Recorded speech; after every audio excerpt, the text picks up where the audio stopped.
Tensions are rising between Israelis and Palestinians after a series of raids and attacks, all coming on the heels of the return to power of Israeli Prime Minister Benjamin Netanyahu, now backed by a far-right-wing government.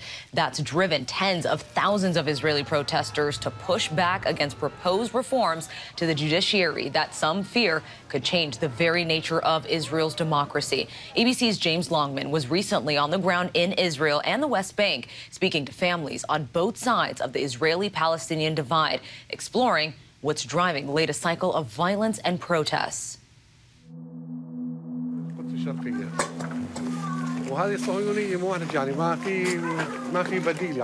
On a hillside in East Jerusalem, Ratib Hassan is surveying what's left of his home. 3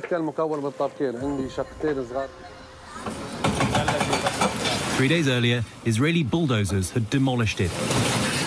11 members of his family lived here. It was the only home his granddaughters, 5-year-old Malak and 4-year-old Mira, had known.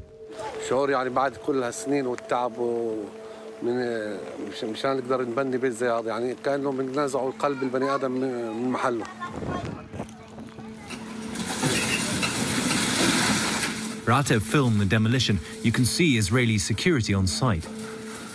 So he's had his house demolished. He's been fined for having it in the first place, and he has to pay the costs for having it destroyed. And now he's living like this. The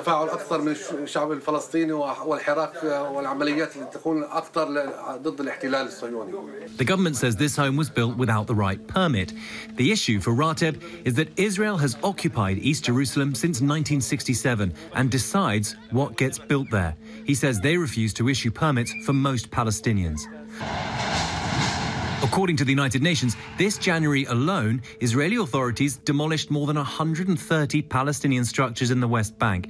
That's a 135% increase compared to last year. I mean, look, there's some of their toys, and you can see up there, in what was their room, you can see posters of the kids. She's got school photographs up there. And the Israelis say they want to speed up this process. There are 800 homes in just this area of East Jerusalem alone which don't have the right permits. So this could just be the beginning. Just the beginning, because Israel's new right-wing government is the most hardline in the country's history. Prime Minister Benjamin Netanyahu has formed a coalition for the first time with religious far-right parties and with long-time ultra-Orthodox allies. Itamar Ben-Gvir, the new national security minister, is vowing to speed up East Jerusalem demolitions and to expand Jewish settlements. His hardline agenda has raised fears it will intensify what's already been nearly a year of spiralling violence. Just weeks into Netanyahu's new government, a shooter opened fire outside an East Jerusalem synagogue. He killed 7. It's the deadliest Palestinian attack on Israeli civilians in more than a decade. And last week, a Palestinian attacker rammed his car into a bus stop in East Jerusalem, killing 3 before being killed by Israeli security forces. Meanwhile, tens of thousands of Israelis have taken to the streets, worried about government plans to reform the judiciary, to give politicians the power to appoint all judges and to pass a law that allows the parliament, with a simple majority, to strike down Supreme Court decisions.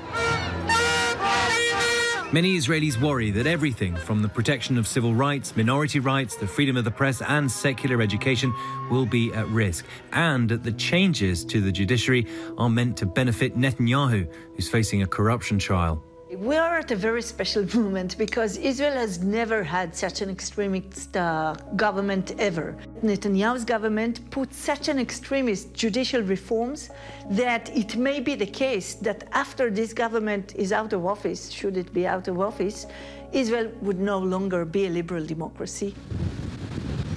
In the hills of the occupied West Bank, Jewish settlements are likely to expand.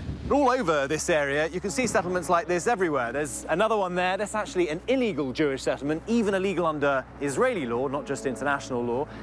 And over there, I can see some Arab communities as well. And the different communities live side by side in this region. The issue for the Palestinians, though, is they want this as part of their state. And the more Jews move in to these areas, the more difficult that is going to be. But the new Israeli right-wing government wants more Jews to move into the West Bank. They're making it easier for them to do it. They're giving them more and more benefits. And illegal Jewish settlements like that, they're going to make them legal.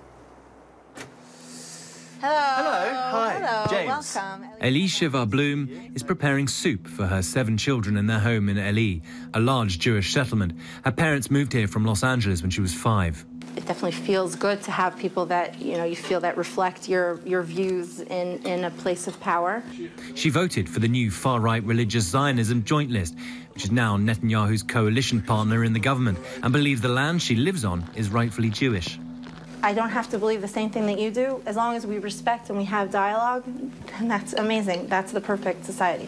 But it doesn't sound like the kind of thing that some of the ultranationalists have been saying these last few years. People are afraid of change. That's how, things were a certain way. People are afraid of change.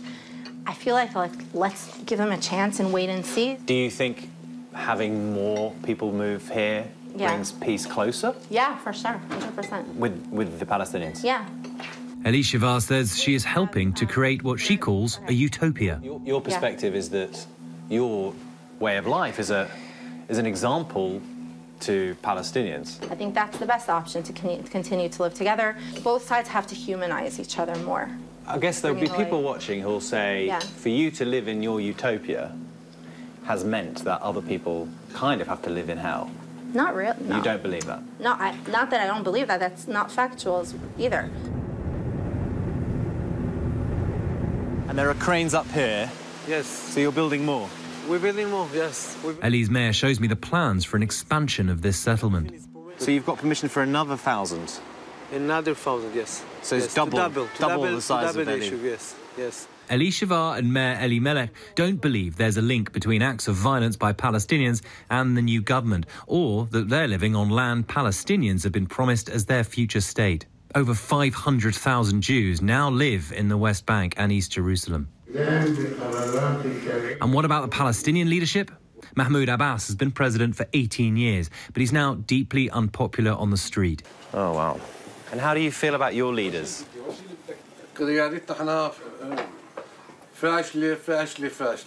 لأن لو عندنا قيادة ما كان حصل بينا الشيء هذا مو قيادة هذا بس أصم أو حماية لحكومة إسرائيل. So it feels like both leaders have forces within their parties that they can't control. Abu Mazen because he's been there too long, and Netanyahu because he needs them for his own political survival. The US has a role to play here, and it's going to be tricky because the radicals in Netanyahu's government say we will not allow international interference. This is internal Israeli affairs. So we're going to see a clash. The radicals Gayal talks about are often from settler communities like those in Hebron, a Palestinian city which Jewish settlers have made one of the most volatile areas here. Yishai Fleischer is an advisor and spokesperson to Ben Gvir. We met a family this morning whose home was demolished in the East Jerusalem, and Ben Gvir has said he wants to speed up the process of demolishing homes built without permits. Yeah, but they're not given permits by the Israelis. They have no choice. How is it that there's so many Arab homes in Jerusalem then? Well, they're all illegal, eh? This family had This their home family didn't get it demolished. because they didn't deserve to get a permit. But what's the family supposed to do if they ask for a permit and they're not allowed to build? Maybe they should go to England where you guys maybe welcome, illegal migrants and let them do whatever they want. Yishai is firm in his convictions. I mean, all I'm trying to do is work out how this new government is going to move the situation into a better place. Easy. We're going to be bad on the bad guys and good on the good guys. We're going to give a harder time to the bad guys and give a more decent opportunity for upward mobility for the good guys. But here's where I wonder, that's the issue. Israel is seen to treat everyone like they're a bad guy, and so then you just create more bad guys. That maybe seems that way from London, but not from here. But ultimately, this is the view that now dominates Israel's new decision-makers. They're opposed to a negotiated settlement with the Palestinians. So, long and the short of it, no more two-state solution. Correct. But you knew that. We're against the two-state solution from the get-go. We've always been against it. We've always said that it's one of the stupidest ideas that anybody's ever come up with. This is a defining moment, not just for Israel's conflict with the Palestinians, but for democracy itself in Israel. אפשר להגיע להסכם. Israeli President Isaac Herzog even issued a nationwide address to a country deeply divided. כולנו מרגישים שאנחנו נמצאים רגע לפני התנגשות, ואפילו התנגשות אלימה, שחבית הנפץ לפני פיצוץ. In it, an appeal to Netanyahu to delay his plans to overhaul the judicial system and instead seek a compromise with his political opponents. And with such radical change in such a combustible place, we are going out to the streets to say no. No for dictatorship and for democracy. Some worry it may mean yet more violence and even more protests. Hi everyone, George Stephanopoulos here. Thanks for checking out the ABC News YouTube channel. If you'd like to get more videos, show highlights, and watch live event coverage, click on the right over here to subscribe to our channel, and don't forget to download the ABC News app for breaking news alerts. Thanks for watching.